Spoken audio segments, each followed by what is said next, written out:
नेहा, मोनू, सुरेश और मुन्नी। कहानी के अगले भाग में हम देखते हैं कि दोनों ही अब खुशी खुशी जीवन बिता रहे हैं, परंतु अब उनके लाइफ में तो समस्या लगे ही रहते हैं। जैसे कि मैंने आपको इसके पिछले भाग में बताया था कि नेहा और मोनू बिना बताए घर में शादी किए हैं, तो इनके घर वाले भी इनको सपोर्ट नहीं करते हैं और नेहा के घर वाले यह बात जानना भी नहीं चाहते हैं कि उसकी क्या स्थिति है। इसी बीच अब मुन्नी भी बड़ी होती जाती है, पर अब खर्च अधिक होने के कारण उनके माता पिता सेविंग भी नहीं कर पाते हैं।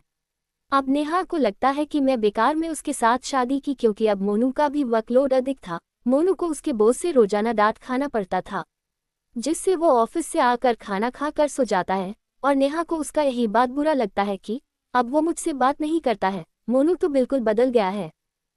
यही सोच कि अब वह बदल गया है, वो मन ही मन गुस्सा करने लगती है और अंदर ही अंदर गुस्सा होते जाती है। इस वजह से वो काफ़ी परेशान हो जाती है, जिससे अब वह मोनू को जलाने के लिए अपने भाइयों, चाचा जी के बेटों से बात करने लगती है। यही चलता रहा कुछ दिनों तक। मोनू सहता रहा पर कुछ नहीं बोला। उसके ना कुछ बोलने की वजह से अब वो भी गुस्सा होने लगा और कुछ नहीं बोला। फिर कुछ दिन बाद होता ये है कि अब मोनू भी कॉल में बात करना शुरू हो जाता है। एक दूसरे को जलाने के लिए ये काम करते हैं, पर यहाँ उनका कुछ नहीं होता है और दोनों ही एक दूसरे को जलाते ही रह जाते हैं, पर कोई फर्क नहीं पड़ता है। यहाँ तक तो सभी ठीक था, पर अब दोनों ही कभी लड़ते तो कभी एक दूसरे को मारने की भी सोचते हैं और गाली देते धमकी देते हैं। यही चल रहा था दोनों के बीच। अब ऐसे ही रहते हैं, आसपास के लोगों के समझाने से भी नहीं समझते हैं। ये सभी चीज़ मुन्नी को पता था, वो भी कुछ कह नहीं सकती थी क्योंकि अभी वह बच्ची थी। तभी मोनू विचार करता है कि अभी से मैं और तुम अलग अलग रहेंगे, और उसकी यह बात सुन नेहा अलग हो जाती है। अब दोनों ही अपना अपना खाना बनाकर खाते हैं और खुशी खुशी रहने लगते हैं। पर मुन्नी के साथ ऐसा कुछ नहीं था, वह अपने मम्मी पापा दोनों के साथ खाना खाती है। ऐसे ही करते करते उनका दिन निकलता जा रहा था। अब दोनों अलग ही रहने लगे थे, बातें काम होने लगी थी। इस वजह से वो एक दूसरे की जिंदगी से दूर चल जाते हैं। ये सभी चीज उनके गांव में नहीं हो रहा था, ये बात उनके शहर की है। तभी कुछ दिन बाद सुरेश का कॉल आता है, और जैसे कि आपको पता ही है कि जब लड़की इमोशनल होती है तब वह बिना कुछ सोचे समझे कुछ भी अपनी पुरानी बातें बताने लगती है। वैसे ही नेहा भी अपने और मोनू के अपनी बीच चल रही नोक जोक वाली बातें सुरेश को बता देती है। तभी सुरेश ये सभी बातों को ध्यान से सुनता है और इस बात पर नेहा का हमदर्द बना होता है सुरेश। पर अब भी सुरेश नेहा को थोड़ा थोड़ा पसंद कर रहा होता है, पर नेहा ये सभी बात बता के सुरेश के और क्लोज आ जाती है। तभी यह सभी बात होती है कि अब नेहा सुरेश को सारी बातें बता चुकी होती है। सिंपैथी लेते हुए सुरेश अब अपनी बातें रखता है और अपनी पुरानी बात बताता है ताकि नेहा को खुशी महसूस हो। इस प्रकार से अब दोनों ही अच्छे से बात करते, यही उनका काम। अब सुरेश उसे सुबह की गुड मॉर्निंग मैसेज भेजता, नेहा भी उसे गुड मॉर्निंग भेजती। यही सब चलते दोनों देर रात तक बात करते।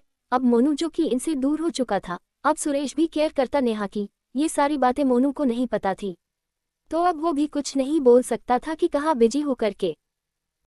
इसी बीच अब मुन्नी बीच में फंस जाती है। वो सोचती है कि अब कैसे करूं, किसके साथ रहूं और किसके साथ नहीं। तभी वह अपने पापा के साथ जाने की सोचती है और कोर्ट द्वारा भी अब मुन्नी अपने पापा के साथ रह सकती है, ऐसा कोर्ट द्वारा ऑर्डर मिल जाता है। तभी मुन्नी भी रुक जाती है अपने पापा के साथ, और अब मुन्नी भी बड़ी हो चुकी होती है। वो अब खुद से ही खाना बनाना, कपड़े धोना, वो सभी चीज़ सीख जाती है, जिससे मोनू को भी ज़्यादा प्रेशर नहीं आता है अपने काम का। अब नेहा और मोनू का रिश्ता खत्म हो जाता है और दोनों अब अलग हो चुके थे। तभी कुछ दिन बाद पता चलता है कि वो सुरेश से शादी कर लेती है, मंदिर में बिना अपने घर में बताए। अब ये नेहा भी खुश थी, पर कुछ दिनों के बाद पता चला कि सुरेश की तबीयत बहुत ही ज़्यादा खराब हो जाती है। शुरुआत में उसकी बीमारी का पता ही नहीं चलता है, फिर बाद में ऐसा हुआ कि उसकी तबीयत और तेज खराब होने लगी और वह बहुत बीमार पड़ गया। गाँव के लोग बोलने लगे कि यह उनका बुरा कर्म का नतीजा है, क्योंकि मोनू बहुत ही सुधरा हुआ लड़का था और उसकी गांव में बहुत इज्जत थी, ऐसा गांव वाले का कहना था। दिन बीतता गया पर सुरेश ठीक नहीं हुआ। करीब 1.5 माह हॉस्पिटल में रहने के बाद वहां के डॉक्टर्स ने जवाब दे दिया और अपने हाथ खड़े कर दिए। इसके करीब 10 दिन बाद सुरेश की मौत हो जाती है। लेकिन गांव के सभी लोग मोनू को बहुत प्यार करते थे, पर नेहा उसको छोड़ देती है। इस वजह से लोगों का गुस्सा भी बहुत ज़्यादा था नेहा के ऊपर। पर एक और जहाँ दुख की घड़ी थी, वही मुन्नी 12वीं पास कर लेती है और साथ ही और मोनू भी गवर्नमेंट जॉब कर इंटरव्यू निकाल लेता है। अब दोनों ही हंसी खुशी जीवन बिताने लगे। इधर नेहा के ऊपर दुखों का पहाड़ टूट पड़ा था। अब नेहा को अपने घर जाने में भी समस्या थी, उसकी 2 बार शादी हो चुकी थी। इधर मुन्नी और मोनू खुशहाल जीवन बिता रहे थे और इसी बीच मोनू अपनी बेटी को समझाता है और पूरी बात बताता है नेहा और अपनी कहानी बताता है और उसको सिखाता है अपनी बेटी को कि देख बेटी, अपने मनपसंद से शादी करने का नतीजा और भाग के शादी करने का नतीजा। हमारी शादी तो हो गई पर हम कभी खुश नहीं रह सके। पर मुन्नी थी समझदार, वो ये बात समझ जाती है और अपने पिता को भरोसा दिलाती है कि मेरे द्वारा कुछ ऐसा काम नहीं होगा जिससे आपको शर्मिंदगी हो, आपका सर झुक जाए, ऐसा कुछ काम नहीं करूंगी। इतनी बात सुन मुन्नी अपने रूम चले जाती है, फिर पढ़ाई करना शुरू कर देती है। अब कॉलेज खत्म होने के बाद वह से बाहर पढ़ने जाने की सोचती है।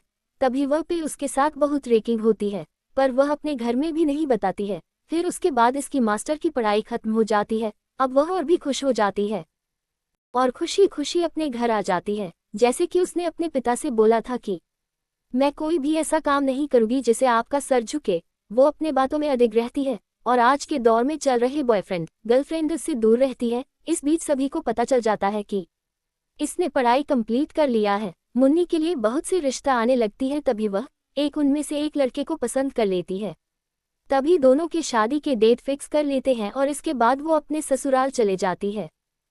पर मुन्नी को अपने पिता की बहुत चिंता रहती है और शादी के बाद भी मुन्नी अपने पिता से घंटों बातें करती है और अपने पिता की चिंता को व्यक्त करती है। कभी इमोशनल हो जाती है तो कभी कभी बात करते करते रोने लग जाती है।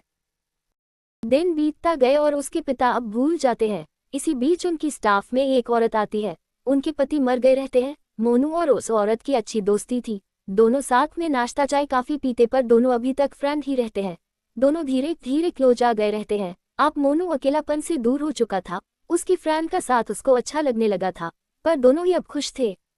ये सारी बातें अब मोनू अपनी बेटी मुन्नी को बताता है और उसका प्लान रहता है कि अपनी शादी और उस फ्रेंड की शादी के बारे में बात करना और सारी बात मुन्नी को बताना।